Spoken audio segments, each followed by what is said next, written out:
ছোট কাগজকে ঘিরে ছোট কাগজ কর্মীর যেমন আবেগ রয়েছে, তেমনি রয়েছে এর লেখক পাঠক বর্গেরও আবেগ। তাই ছোট কাগজ প্রসঙ্গটি একটি আবেগঘন বিষয়ে পরিণত হয়েছে।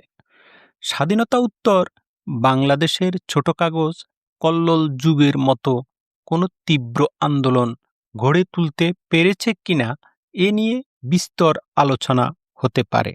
সঙ্গে এই প্রশ্ন তোলা অসঙ্গত হবে না, এই কালখণ্ডের ছোট কাগজগুলো নিরঙ্কুশ সাহিত্য চর্চার প্রযত্ন হতে পেরেছে কিনা।